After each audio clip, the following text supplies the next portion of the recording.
ایک عظیم نعمت جو تمام انسانوں کے لیے ہے وہ اولاد کی نعمت ہے۔ اولاد اللہ تعالیٰ کی اتنی بڑی عظیم نعمت ہے کہ جن لوگوں کے پاس یہ نعمت نہیں ہے اس کا اندازہ ان سے کیجیے، اس کی قدر و قیمت ان لوگوں سے معلوم کیجیے کہ اولاد کیا چیز ہوتی ہے۔ یہ اللہ کے قبضۂ قدرت میں ہے۔ کسی کو وہ 1 سال کے بعد اولاد سے نواز دیتا ہے، کسی کو 10 اور 20 سال ہو جاتے ہیں اس کے بعد اولاد ہوتی ہے، کسی کو ساری عمر کوئی اولاد ہوتی ہی نہیں، اور یہ بھی اللہ کے قبضے میں ہے کہ کسی کو وہ لڑکا دیتا ہے، کسی کو لڑکی دیتا ہے۔ یَهَبُ لِمَن یَشَاءُ إِنَاثًا وَيَهَبُ لِمَن یَشَاءُ الذُّکُورَ وَيَجْعَلُ مَن یَشَاءُ عَقِیمًا۔ یہ قرآن کا فیصلہ ہے۔ اولاد تو کسی کے ہاتھ میں اللہ کے علاوہ ہے ہی نہیں، اس لیے اللہ کی اس عظیم نعمت کو سمجھیے، اور اللہ کی یہ نعمت صرف نعمت ہی نہیں بلکہ امانت ہے، اللہ کی امانت ہے جو اللہ نے اپنے بندوں کو دی ہے۔ اور اللہ نے اپنے بندوں کو کیوں دی ہے؟ تاکہ بندے اس کی حفاظت کریں، جو کرنے کا کام ہے اس نعمت کے لیے وہ کریں، اور اللہ جو امانت دیتا ہے اس کا سوال بھی کل قیامت کے دن ہوگا۔ ان اللہ یأمرکم ان تؤدوا الامانات الی اہلہا۔ یہ اللہ کا حکم ہے کہ جو امانت جس کے پاس ہے پوری ذمہ داری کے ساتھ، اس کی دیکھ بھال کے ساتھ، اس کی حفاظت کرنے کے ساتھ ساتھ امانت والے کے پاس واپس بھیجنا ہے۔ ہماری ذمہ داری اولاد کے تعلق سے کیا ہے؟ اللہ کے رسول صلی اللہ علیہ وسلم سے صحابہ کرام نے سوال کیا، قد علمنا ما حق الوالد، اللہ کے رسول والدین کے کیا حقوق ہیں؟ یہ تو ہمیں قرآن نے بھی بتا دیا، آپ کی زبان مبارک سے بھی ہم نے سن لیا، ہمیں معلوم ہو گیا کہ والدین کے کیا حقوق ہیں۔ ان کی خدمت کرنا، ان کی دیکھ بھال کرنا، ان کے لیے روٹی کپڑے کا انتظام کرنا، یہ تمام چیزیں ہم کرتے ہیں۔ فما حق الولد، اولاد کے بھی کچھ حقوق ہیں یا نہیں؟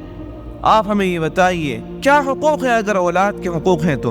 آپ علیہ السلام نے جواب دیا، ان یحسن اسمہ، جب کسی کے اولاد ہو تو سب سے پہلے ذمہ داری یہ بنتی ہے کہ اس کا اچھا سا بہترین سا نام تجویز کرے۔ کیسا نام؟ جو نام شریعت کے مطابق ہو، جو نام قرآن و حدیث کے مطابق ہو، جو نام صحابہ کرام اور صحابیات کرام کے ناموں کے مطابق ہو، جو نام اسلامی طریقہ سنت کے مطابق ہو، وہ نام رکھنا چاہیے۔ یہ نہیں کہ صاحب کوئی سیریل چل رہا ہے، پاکستانی سیریل چل رہا ہے، کوئی افغانی سیریل، کوئی اس میں عجیب عجیب نام آ رہے ہیں، اور ان ناموں کے اوپر کسی نے کچھ بھی نام رکھ دیا۔ شارل کیا نام ہے بھائی؟ شارل۔ زیان کیا نام ہے؟ جیان۔ بعد میں معنی معلوم کرتے پھرتے رہتے ہیں۔ یہ طریقہ ٹھیک نہیں ہے۔ جب کسی کے کوئی بچہ پیدا ہو تو سب سے پہلی ذمہ داری یہ بنتی ہے کہ قریب کے کسی عالم صاحب سے، مفتی صاحب سے رابطہ کریں اور اچھا سا نام تجویز کریں۔ دوسری ذمہ داری وَيُحْسِنَ أَدَبَهُ، اولاد کو بہترین ادب سکھاؤ، بہترین تربیت سکھاؤ۔ اور اولاد کی تربیت کے 2 طریقے ہیں، ایک ظاہری تربیت ہے، ایک باطنی تربیت ہے۔ ظاہری تربیت کیا ہے؟ اولاد کو کھانے پینے کا بہترین طریقہ سکھاؤ، مجلس میں اٹھنے بیٹھنے کا بہترین طریقہ سکھاؤ، کسی سے گفتگو کرنے کا، بات چیت کرنے کا سلیقہ سکھاؤ۔ اگر وہ کوئی غلط کام کر رہا ہے تو اس پر تنبیہ کرو، ڈانٹ ڈپٹ کرو، پیار سے، نرمی سے سمجھاؤ، جیسا موقع ہو اسی طرح سے اس کو سمجھاؤ۔ اگر کہیں غلط جگہ جا رہا ہے، لڑکا ہو یا لڑکی، اس کو وہاں جانے سے روکو، اس کے موبائل پر نگاہ رکھو۔ اگر پڑھنے والا بچہ ہے، لڑکا ہے لڑکی، تو اس کے پڑھائی پر دھیان رکھو، اس کے کورس پر، اس کے بستے پر دھیان رکھو۔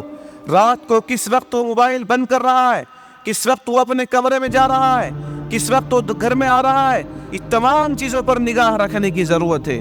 یہ ماں باپ کی ذمہ داری بنتی ہے، یہ اولاد کے حقوق ہے۔ آج کل اگر ہماری اولاد کچھ غلط کام کرتی ہے اور وہ چھوٹی ہے تو ہم یہ کہہ کر کے ٹال دیتے ہیں کہ بچہ ہے، سمجھ جائے گا، سمجھدار جب ہو جائے گا تو سمجھ جائے گا۔ اور تربیت کا ہم معاملہ کب سمجھتے ہیں کہ تربیت کب کرنی چاہیے؟ جب وہ جوان ہو جائے. ہمارے ذہنوں میں یہ ہے کہ اولاد کی تربیت جب کرنی چاہیے جب وہ سمجھدار ہو جائے. نہیں، یہ ہرگز نہیں. اس وقت تو وہ فصل پک جاتی ہے اور فصل پکنے کے بعد اس میں کوئی چینجنگ نہیں آیا کرتی ہے. اولاد کی تربیت کا تو طریقہ وہی ہے. اسی دن سے اولاد کی تربیت ہونی چاہیے جس دن سے اس نے بولنا سیکھا ہے، جس دن سے اس نے دیکھنا کھانا پینا سیکھا ہے، اسی دن سے اس کی تربیت ہونی چاہیے. 10-12 سال کے بچے کی کوئی تربیت نہیں ہوگی. اس وقت تو وہ تمام رنگینیاں، وہ تمام برائیاں، وہ تمام عیاریاں مکاریاں اس کے اندر جنم لے لیتی ہے جو معاشرے کو بگاڑ کر رکھ دینے والی ہے. یہ اولاد کی ظاہری تربیت ہے کہ اس کی ظاہری چیزوں پر نگاہ رکھی جائے، تعلیم پر دھیان دیا جائے، دینی تعلیم کا بھی نظم ہو، دنیاوی تعلیم کا بھی نظم ہو. اور ایک باطنی تربیت ہے، اندر کی جو تربیت ہے، یعنی اولاد کا عقیدہ قرآن و حدیث کے مطابق ہے کہ نہیں. جس دین پر ہم چل رہے ہیں، ہم نے قرآن پر یقین کیا ہے، ہم نے اللہ کے رسول علیہ الصلوۃ والسلام پر رسالت کا یقین کیا ہے، اللہ کی وحدانیت کا یقین کیا ہے کہ اللہ ایک ہے، اس کے علاوہ کسی کے سامنے سر نہیں جھکے گا، اس کے علاوہ کسی کے سامنے ماتھا نہیں ٹکے گا. چاہے کسی بھی اسکول میں ہم پڑھ رہے ہوں، وہ چاہے کچھ بھی پڑھاتے ہوں، ہم کسی کے سامنے سر نہیں ٹیکیں گے. یہ اولاد کے ذہن میں بٹھانا ہوگا.